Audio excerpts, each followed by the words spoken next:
नमस्कार, आप देख रहे हैं तहलका न्यूज़ और मैं हूं विनय ज्ञान चंद्र।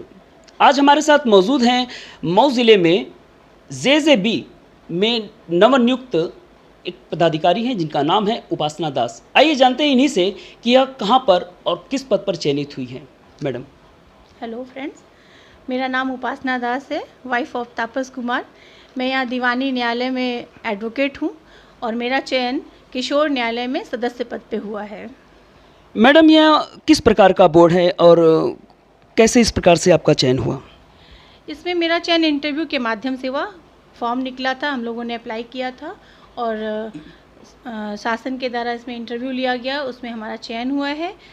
ये काम करता है यहाँ पे मऊ जनपद में, हर जनपद में है, जिले प्रदेश के सारे जनपदों में एक एक बोर्ड बैठाया गया है जिसमें कि किशोर जो कम उम्र के हैं और किसी अपराध में पाए गए हैं, उनके खिलाफ कोई तरह का वारदात में पाए गए हैं, उनसे जुड़े हुए मामले यहाँ पे निस्तारित होते हैं।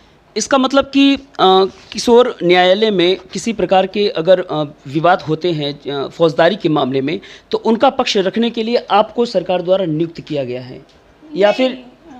उनका पक्ष रखने के लिए मुझे नियुक्त नहीं किया गया है, मुझे उनका पक्ष सुनने के लिए नियुक्त किया गया है। इस क्षेत्र में मैम क्या चैलेंजेस है, किस प्रकार का और क्या कार्य होता है, इसको थोड़ा विस्तृत रूप में समझाएं। देखिए, ऐसा है कि आज के डेट में सबसे बड़ा, किसी भी न्यायालय में सबसे बड़ा चैलेंज है वहाँ मुकदमे की अधिकता, जो सबसे बड़ा चैलेंज है पूरे देश भर में।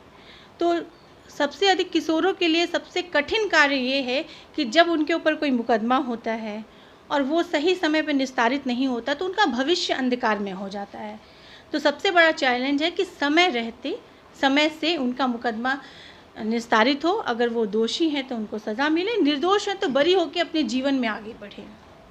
किशोरों में एक आम बात आजकल दिखी जा रही है, जो नए नए तरीके से अपराध की प्रवृत्तियां उनके अंदर बढ़ रही हैं।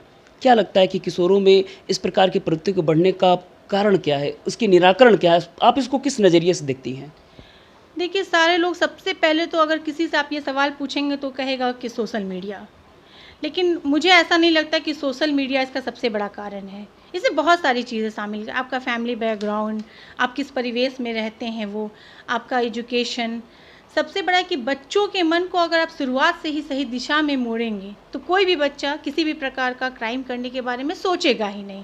तो शुरुआत तो परिवार से है, परिवार में उसको अच्छे से सिखाया जाए, नैतिक मूल्यों को बताया जाए कि वो किस तरह से काम करे कि किसी ऐसी समस्याओं में ना पड़े।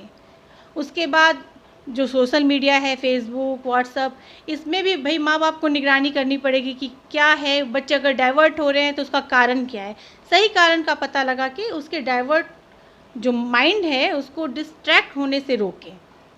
आपको क्या लगता है इसमें और अभी किस प्रकार के चैलेंजेस हैं जिसको लेकर अभी भी सुधार की आवश्यकता है, जो किशोरों में अपकृतियां बढ़ रही हैं?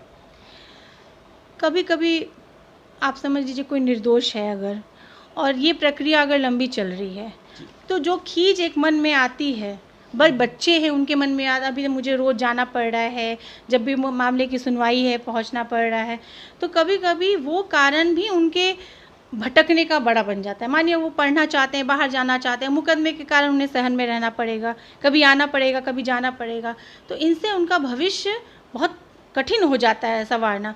तो सबसे बड़ी समस्या यही है कि अगर ऐसा कोई हम लोग के लिए कि उनका मामला अगर आता है तो जल्द से जल्द उसका निस्तारण हो। तो आपके कहने का मतलब कि मुकदमे का निस्तारण जितना जल्दी होगा वह अपने जीवन में तेज़ी से आगे बढ़ेंगे। बिल्कुल। तो अभी हमारे साथ मौजूद थी उपासना दास जी।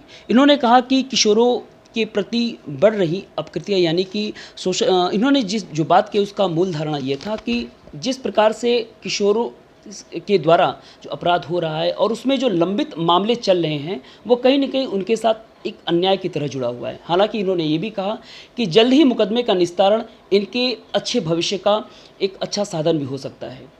आपका हमारे चैनल पर बहुत बहुत धन्यवाद। कट करिए।